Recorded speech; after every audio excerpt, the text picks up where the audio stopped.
네, 김용환입니다. 같이 말씀 묵상하겠습니다. 인간 사회에서 권력은 단순히 다스리는 힘이 아니죠. 세상을 바라보는 눈을 장악하고요. 타인의 존재 양식을 규정하는 거대한 체계입니다. 미셸 푸코는 권력은 단순히 위에서 아래로 누르는 억압이 아니다. 이렇게 이야기했습니다. 무엇이 진실이고 무엇이 가짜인지를 결정하는 담론의 힘이다. 이렇게 이야기했어요.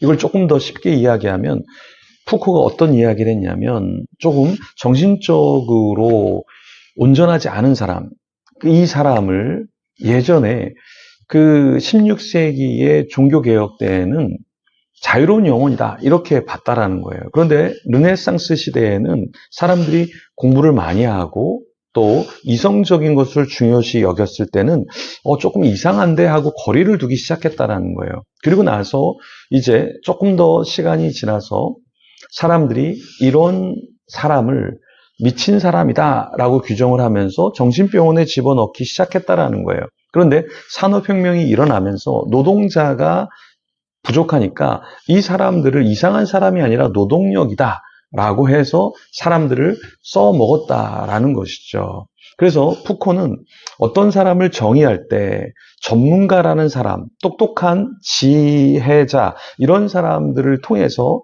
이렇게도 정의하고 저렇게도 정의하는 그것이 바로 권력이고 권력의 담론이다. 이렇게 이야기를 했습니다. 자, 오늘 본문에 아수르가 이스라엘을 점령을 하죠. 그런데 이 점령이라고 보는 것이 아니라 질서, 어떠한 질서를 주고 문명의 혜택을 주려고 한 거야. 이렇게 이야기했다라는 거예요. 그런데 이런 아수르의 교만과 이런 말은 결국에 하나님 앞에서 어떻게 됐는가? 하나님 앞에서 다시 재정이 된다라는 것입니다. 그러니까 어떤 것을 조작하는 사람이 있는 반면에 이것을 조작인 것을 알고 조종하는 자가 있다라는 것이죠. 우리 인간은 무엇인가를 조작하려고 해요. 근데 하나님은 바르게 조종하려고 하시는 것이죠. 그래서 하나님의 역사가 여기에 개입이 되는 것입니다. 아수르가 침략해서 무언가를 조작하려고 할 때 하나님께서 다시 그 속에 들어가셔서 바르게 무엇인가를 조종하는 그 내용이 오늘 본문에 있습니다. 본문 속으로 한번 들어가 보겠습니다. 16절 부터 19절입니다. 그러므로 주 만군의 여호와께서 살찐 자를 파리하게 하시며 그의 영화 아래에 불이 붙는 것 같이 맹렬히 타게 하실 것이라. 이스라엘의 빛은 불이 되고 그의 거룩한 신인은 불꽃이 되실 것이니라. 하루 사이에 그의 가시와 찔레가 소멸되며 그의 숲과 기름진 밭의 영광이 전부 소멸되리니 병자가 점점 쇠약하여 감 같을 것이라. 그의 숲에 남은 나무의 수가 희소하여 아이라도 능히 계수할 수 있으리라. 하나님은 아수르의 영광을 가만두지 않으셨고요. 그들의 권력을 가만두지 않으시고 불로 태우시는 방법으로 심판하셨습니다. 하나님은 정화하기 위해서, 파멸하기 위해서 불이라는 이 도구를 통해서 하나님께서 아수르를 누르셨죠. 우리 인간은 교만해요. 그래서 나는 하나님보다 더 대단해. 나의 능력과 나의 부와 나의 건강과 나의 지혜는 하나님도 어쩔 수 없어 라고 이야기하기도 하죠. 근데 그럴 때 하나님께서는 그런 인간을 가만두지 않으신다라는 거예요. 어느 정도 시간까지는 하나님께서 그것을 방치하고 그냥 놔두시지만 어느 순간이 됐을 때 타이밍이 왔을 때 하나님께서는 그것을 가만두지 않으신다라는 것입니다. 그래서 오늘 본문에서도 가시와 찔레가 나오고요. 기름진 밭이 같이 언급되는데요. 이 말은 무엇이냐면 사회의 하층과 사회의 상류층 모두에게 하나님의 심판이 있다라는 거예요. 가시와 찔레 그런 밭에 사는 사람들도 하나님의 조종을 받게 되고요. 기름진 밭에 있는 사람들도 풍요롭지만 하나님이 심판하시면 어쩔 수 없다라는 것입니다. 역사적으로 아수르에는 전염병이 있었습니다.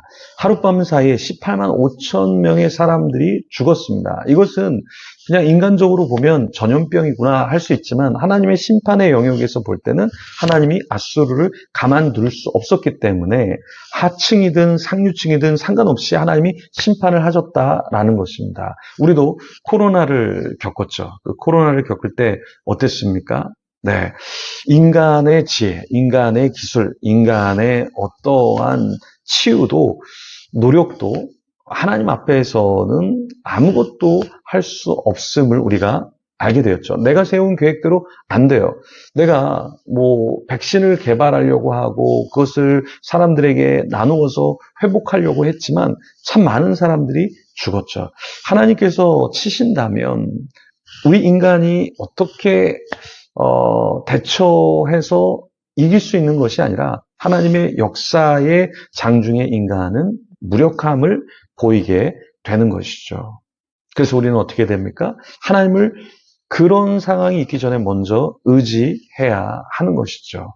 20절에 이렇게 말합니다. 그날에 이스라엘의 남은 자와 야곱 족속의 피난한 자들이 다시는 자기를 친자를 의지하지 아니하고 이스라엘의 거룩하신 여호와를 진실하게 의지하리니.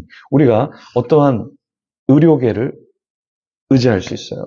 또 재물을 의지할 수 있어요. 사람을 의지할 수 있어요. 나의 머리, 나의 경험을 의지할 수 있어요. 그런데 여기서 말하는 것처럼 그런 것을 의지하는 것이 아니라 진실이 하나님을 의지해야 된다. 이렇게 말씀하고 있습니다.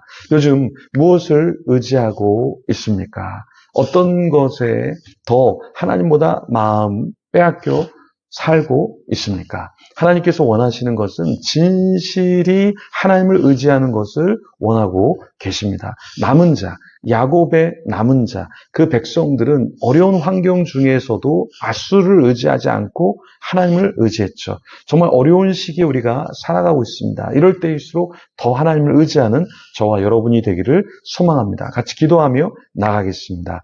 하나님 감사합니다. 인간의 권력은 공평한 것이 아니라 인간의 잣대로 어떤 사람을 정직한 사람으로 또 어떤 사람을 거짓의 사람으로 만듭니다. 이 권력은 참으로 무서워서 사람들을 회복시키고 옳은 길로 인도하는 것이 아니라 더 많은 사람들을 잘못된 길로 인도하기도 합니다. 하지만 하나님은 조종하시는 하나님으로 그 잘못 조작된 것을 다시 조종하시고 옳게 하시는 하나님이심을 고백합니다. 인생 가운데 어떤 것을 의지하고 의존하는 자가 아니라 주님을 더 신뢰하며 주님을 더 바라보는 자 되게 하여 주시옵소서. 감사합니다. 예수님 이름으로 기도드립니다. 아멘. 우리 계속해서 기도하며 주님을 의지하며 나가겠습니다.